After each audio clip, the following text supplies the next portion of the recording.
Hello friends, welcome to the new episode of my channel. আমি অরিত্র। তো কালকি 2898 এডি এর যে সিকুয়েল তৈরি হচ্ছে, তাদের যে প্রডিউসার বৈজয়ন্তী মুভিজ, তারা কিন্তু অফিসিয়ালি একটা টুইট করেছে এবং সেখানে তারা জানিয়ে দিচ্ছে যে দীপিকা পাডুকোন এই ছবির পার্ট হবেন না। তার সাথে কিছু টার্মস তাদের ম্যাচ করছে না, তার যে ডিমান্ডস ছিল সেগুলোর সাথে তারা কিছুতেই নেগোশিয়েট করতে পারছে না এবং তাই জন্য ফাইনালি তাকে ড্রপ করা হচ্ছে পার্ট 2 থেকে এবং নতুন কোনো অ্যাক্ট্রেসকে খোঁজা হবে। তো প্রথমে আপডেটস গুলো দিয়ে দিই যে কি কি ঘটনা ঘটেছে এক্স্যাক্টলি, তার পরবর্তীতে এই বিষয়টা নিয়ে আমার কি ওপিনিয়ন সেটা নিয়ে আমরা কথা বলবো।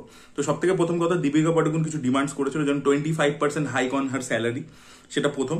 সেকেন্ড হচ্ছে সে বলেছিল পার ডে সে মাত্র 7 ঘন্টা শুট করবে, এটা দ্বিতীয় তার ডিমান্ড ছিল। এবং তৃতীয় ডিমান্ড ছিল তার একটা অন্টোরাজ টিম আছে, যেটা হচ্ছে 25 পিপল তার মধ্যে রয়েছে এবং তাদেরকে প্রত্যেককে 5 স্টারে থাকতে দিতে হবে, খেতে দিতে হবে এবং সেই কস্টটা তাদের এয়ার ফেয়ার ইত্যাদি সবকিছু এবং স্টে ফুড সবকিছু ফুডিং লজিং কস্ট কিন্তু প্রডিউসারকে দিতে হবে। এই তিনটে ডিমান্ড ছিল এবং সেটা কখনোই কালকের টিম মেনে নিতে পারেনি, তারা নেগোশিয়েট করার বহু চেষ্টা করেছে। প্রভাস কিন্তু এই সেকেন্ড পার্টের জন্য নিজে প্রাইস হাইক করেনি, বিকজ দেখুন ছবিটা, আপনারা কালকে ছবিটা দেখেছেন, সেখানে যে জিনিসটা ওটা দেখাবার চেষ্টা করছে সেটা হিউজ বাজেট ডিমান্ড করে। এই এতটা বাজেট দরকার, সেখানে তারা খরচা করছে, সেটা আমরা দেখেইছি। ভিজুয়ালস দারুণ ছিল কালকে 29। তো সেখানে প্রত্যেকের আর কি সিনেমাটা টুয়ার্ডস কাজ করা উচিত, বাট দীপিকা পাডুকোনের ডিমান্ড এতটাই বেশি হয়ে গেছিল যে ফাইনালি মেকার্সরা ড্রপ করে দিয়েছে। নতুন যাদেরকে কনসিডার করা হচ্ছে, 3জন অ্যাক্ট্রেসের নাম উঠে আসছে। একটা হচ্ছে ঐশ্বরিয়া রায়, একটা হচ্ছে কৃতি সেনন, আর তৃতীয় হচ্ছে পূজা হেকড়ের নাম উঠে আসছে তৃতীয়। এদের 3জনকে কনসিডার করা হচ্ছে, এখনো কিছু ফাইনালাইজ হয়নি। তবে ঐশ্বরিয়া রায় আমার মনে হয় যে সুমেটি যে ক্যারেক্টারটা আছে সেটার জন্য আমার মনে হয় একটু বেশি এজেড হবে। পূজা হেকড়ে এবং কৃতি সেননকে কোথাও কি মানিয়ে যাবে। বাট একটা ইন্টারেস্টিং ব্যাপার এখানে ক্যাচ আছে, সেটা হচ্ছে অলরেডি পার্ট 1 যখন শুট হয়েছে তখন কিছু পোর্শন পার্ট 2 এরও শুট হয়েছে এবং সেখানে দীপিকার কিছু পোর্শন শুট করে নেওয়া হয়েছে অলরেডি। তো সেই ফুটেজটা তাহলে পুরোপুরি ফেলা যাবে, আবার করে রিশুট করতে হবে পোর্শনস গুলো। তো সেখানে প্রডিউসারের একটা অলরেডি ওয়েস্ট অফ মানি হবে আর কি অলরেডি। এটা গেল একটা বিষয়। আর এছাড়া আপনাদেরকে বলে রাখি, নেক্সট মান্থ থেকে কামাল হাসান কিন্তু এই ছবির শুটিং শুরু করছেন। তার সেকেন্ড পার্টে 90 মিনিটসের ফুটেজ থাকতে চলেছে সেকেন্ড পার্টের মধ্যে, সুপ্রিম ইয়াসকিন। তার শুটিং পরের মাস থেকে শুরু হয়ে যাবে, খুব শীঘ্রই অমিতাভ বচ্চনও জয়েন করে নেবে এবং যে নতুন অ্যাক্ট্রেস ফাইনালাইজ হবে তাকে নিয়েও আর কি এবছর থেকেই শেষের দিক থেকে শুটিং চালু হয়ে যাবে।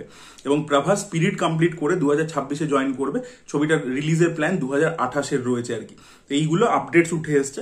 এবার হচ্ছে যে কি হয়েছে বিষয়টা নিয়ে অনেকে আর কি মিমস বানাচ্ছে যে সন্দীপ রেড্ডি বাংলার সাথে পাঙ্গা নিয়েছিল এতে স্পিরিট ছবিতে, স্পিরিট থেকে বেরিয়ে গেছে, তাতে প্রভাসেরও খারাপ লেগেছে এবং বাঙ্গাও বুঝিয়েছে, তাই জন্য প্রভাস এই ছবি থেকেও তাকে বার করে দিয়েছে।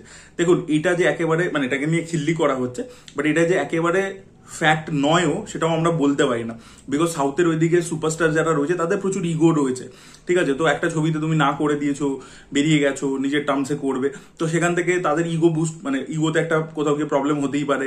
সেখান থেকে তারা, আর ওখানে তেলেগুতে আর কি পুরো ব্যাপারটা কোনো কর্পোরেটের ব্যাপার নেই, ওখানে সবাই ইন্ডিভিজুয়াল প্রডিউসার, একজনের সব ফ্যামিলি ফ্রেন্ড হয়, তো চেনে এবং প্রভাসকে নিয়ে ছবি করতে হবে। সব বড় প্রডিউসারের প্রভাস একজন খুব বড় স্টার, তো তাই জন্য তাকে স্যাটিসফাই করতে, তার ইগোকে স্যাটিসফাই করতে প্রডিউসারের ড্রপ করে থাকতেও পারে। তো এটা একেবারে ফেলে দেওয়ার মতো থিওরি আর কি নয়। আর সেকেন্ড যেটা জিনিস, যেটা আমি যদি বলি যে প্রত্যেকেই আর কি করছে কেন, ঠিক আছে, সেটা আবার দীপিকা পাডুকোনের দিক থেকেও দেখতে হবে। যেমন 7 ঘন্টাটা, এই যে 7 ঘন্টা পার ডে আমি শুট করব, এটা একটা ইম্পসিবল ডিমান্ড আর কি। তার কারণ হচ্ছে যে আপনি ধরুন পৌঁছালেন এই ধরনের সিনেমাতে, পুরোটাই গ্রিন স্ক্রিন ওরিয়েন্টেড। এবার এই গ্রিন স্ক্রিনটাকে সেট আপ করার পরে লাইট করতে অনেক সময় লাগে।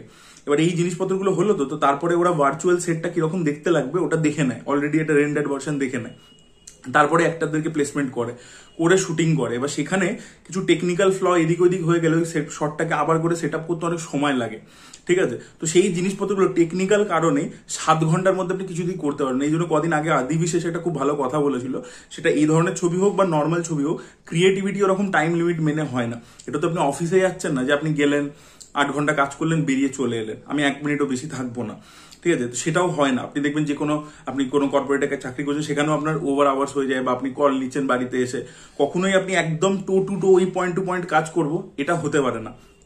আর এই ধরনের ছবির ক্ষেত্রে আরো বেশি কমপ্লিকেটেড হয়ে যায় ব্যাপারটা, বিকজ টেকনিক্যাল অনেকগুলো জিনিসপত্র ইনভলভ আছে, সেটা প্র্যাকটিক্যালি ফিজিবল না। সেকেন্ড হচ্ছে যে এই যে অন্টোরাজ কস্ট, এটা নিয়ে তো প্রত্যেকে বলেছে, বলিউডের ডিরেক্টর অনুরাগ কাশ্যপ থেকে শুরু করে, সঞ্জয় গুপ্তা থেকে শুরু করে, আমির খান রিসেন্টলি ওই যে গেম চেঞ্জার্স বলে একটা কোমল নাটার পডকাস্ট হয়, সেখানে এসে সে বারবার বলছে যে একটা জিম করবে তার জন্য একটা তাকে ভ্যানিটি ভ্যান দিচ্ছে, সে মিটিংস করবে সেটার জন্য ভ্যানিটি ভ্যান দিচ্ছে, এগুলো সব খরচা প্রডিউসার দিচ্ছে। তো এগুলো তো ফালতু ডিমান্ড না। তোমার 25 জনের টিম, এত জনের টিম কি করবে তোমার সাথে, হেয়ার মেকআপ হ্যান ত্যান প্রচুর আলতু ফালতু খরচা, এবং তাদেরকে 5 স্টার হোটেলে থাকা। তো এই যে ডিমান্ডস গুলো, এগুলো ইটসেলফ কিন্তু প্রচন্ড খারাপ। তো এটা একটা আনপ্রফেশনাল ব্যাপার আর কি।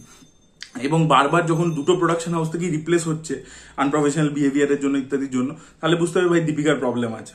ঠিক আছে, তো দেখা যায় দীপিকা নিজের যারা ক্লোজ লোকজন আছে তাদের ক্ষেত্রে এরকম ট্যান্ট্রামস হয়তো দেখায় না।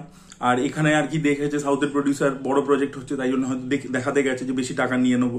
এটা তো একটাদের মাইন্ডসেট থাকে, বড় প্রডিউসার দেখলে বেশি টাকা নিয়ে নেবো, বা আমার যদি টেরিটরির বাইরে অন্য জায়গার হয় তাহলে নিয়ে নেবো। তো এইসব করতে গেছে, এটা খুবই খারাপ একটা জিনিস, আনপ্রফেশনালি একটা বিহেভিয়ার।